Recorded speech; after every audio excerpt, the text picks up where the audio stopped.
अस्सलाम वालेकुम, बिस्मिल्लाहिर्रहमानिर्रहीम। आरबी जीन की बात करते हैं तो आरबी जीन का बेसिकली काम होता है, गर्नर ऑफ प्रोलिफरेशन इसे कहा जाता है। इसने सेल साइकिल के अंदर चेक पॉइंट पे काम करना होता है। यानी अगर मैं सेल साइकिल को थोड़ा सा आपको बताऊं तो G1 और G2 होते हैं, ये दो चेक पॉइंट्स होते हैं जो कि ये इंश्योर कराते हैं कि जो सेल इधर से गुजर रहा है वो सही है, उसकी मशीनरी ठीक है, वो आगे रिप्रोडक्शन के लिए फ़िट है, क्योंकि उसने फर्दर और सेल्स प्रोड्यूस करने हैं। G1 से जो स्पेशली सेल क्रॉस कर जाता है, ये समझा जाता है कि अब उसने तो माइटोसिस उस पर लाजिम हो गई है, ठीक है, वो माइटोसिस करके ही रहता है। तो आरबी जो है वो एक्ट कर रहा होता है G1 फेज़ पे। इसके अलावा G1 से G2 में कैसे जाते हैं, तो एक E2F होता है फैक्टर, ट्रांसक्रिप्शन फैक्टर, जो कि डीएनए के साथ बाइंड करता है और बाइंड करने के साथ ही ट्रांसक्रिप्शन को एक्टिवेट करा देता है, जिसकी वजह से G1 से S फेज़ के अंदर ट्रांजिशन हो जाती है।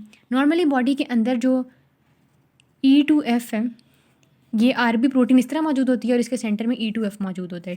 आरबी प्रोटीन हाइपोफॉस्फोरिलेटेड फॉर्म या एक्टिव फॉर्म के अंदर नॉर्मली मौजूद होती है। हाइपोफॉस्फोरिलेटेड फॉर्म ही उसकी एक्टिव फॉर्म होती है और आरबी प्रोटीन ने सेंटर में E2F को बाइंड करके रखा होता है।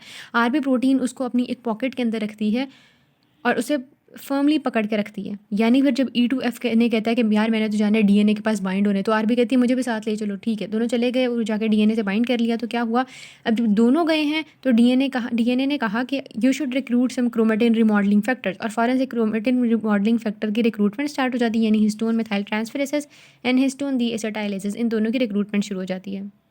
और फिर इनकी रिक्रूटमेंट की वजह से ट्रांसक्रिप्शन स्टॉप हो जाती, इनहिबिट होती है। किन जीन्स की ट्रांसक्रिप्शन इनहिबिट होती है, वो जीन्स जिन्होंने ऐसे प्रोडक्ट्स बनाने थे जो कि एस फेज़ के अंदर चाहिए थे। तो जब एस फेज़ के प्रोडक्ट्स ही नहीं बनेंगे क्योंकि उनकी ट्रांसक्रिप्शन उन जीन्स की इनहिबिट हो गई है, तो प्रोग्रेशन ही नहीं हो पाएगी एस फेज़ के अंदर, ठीक है।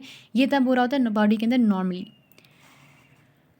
आरबी जब इनएक्टिवेटेड या हाइपर फॉस्फोरिलेटेड फॉर्म के अंदर होता है तो वो इनएक्टिव फॉर्म के अंदर होगा और वो ये इनहिबिशन नहीं कर पाएगा। वो हाइपोफॉस्फोरिलेटेड फॉर्म के अंदर कैसे आता है, साइक्लिन डी सी डी के 4, सी डी के 6 और साइक्लिन ई सी डी के 2 की वजह से ये फॉस्फोराइलेट कर देते हैं, जिसकी वजह से आरबी हाइपर फॉस्फोरिलेटेड फॉर्म के अंदर आ जाता है और E2F रिलीज़ कर देता है अपनी पॉकेट में से, ताकि E2F अकेला जाके जब बाइंड करता है डीएनए के साथ फिर तो एक्टिवेट कर ही देना ट्रांसक्रिप्शन फैक्टर्स को और फिर फर्दर G1 से एस फेज़ के अंदर आ जाएगा।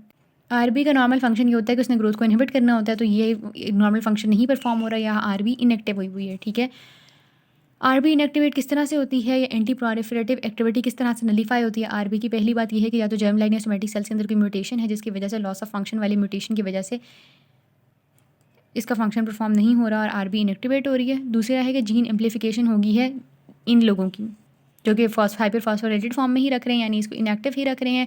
तीसरा ये है कि फंक्शनल इनएक्टिवेशन हो जाती है आरबी की via human papilloma virus 16। Human papilloma virus 16 जो होता है वो डिफरेंट कैंसर्स का रिस्क को इंक्रीज़ करता है। और वो रिस्क किस तरह से इंक्रीज़ करता है, होता ये है कि ह्यूमन पेपिलोमा वायरस E7 एक प्रोटीन होती है जो कि वायरल ऑनको प्रोटीन होती है और इसने भी आरबी इस तरह से आरबी पड़ा हुआ था और वो दरमियान में E2F को बाइंड करा था। HPV-E7 कहती है कि मैं E2F की जगह आके लग जाऊंगी, तो वो आरबी के अंदर अब पड़ी होती है HPV-E7, तो फंक्शनल इनएक्टिवेशन हो जाती है आरबी की इस तरह। और क्योंकि E2F तो रिलीज़ हो गया और HPV-E7 बाइंड हो गया तो सेल्स फर्दर मल्टीप्लाई करते रहते हैं, ट्रांसक्रिप्शन एक्टिविटीज़ होती रहती हैं और इसकी वजह से सर्वाइकल कैंसर हो जाता है। कौन कौन से कैंसर आरबी जीन के साथ एसोसिएटेड होते हैं, रेटिनोब्लास्टोमा, ऑस्टियोब्लास्टोमा है, small cell carcinoma of the lung है, और ब्रेस्ट कैंसर है, ब्लैडर कैंसर है, ग्लायोब्लास्टोमा है।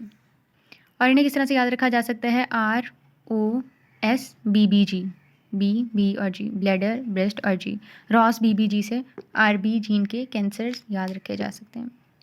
आरबी जीन जब ये देखते हैं ना कि यहाँ पर कोई सेल फिट नहीं है माइटोसिस के लिए, अनफिट सेल्स जो होते हैं उनके केस में वो ये इनएक्टिवेशन करवा के उनकी प्रोलिफरेशन रोक रहा होता है। लेकिन जब इसकी इनएक्टिवेशन हो जाती है आरबी जीन की तो वो अनफिट जो सेल्स होते हैं उनकी माइटोसिस नहीं रोक सकता और वो भी फिर प्रोलिफरेट करते रहते हैं, जिसकी वजह से कैंसर्स डेवलप हो जाते हैं।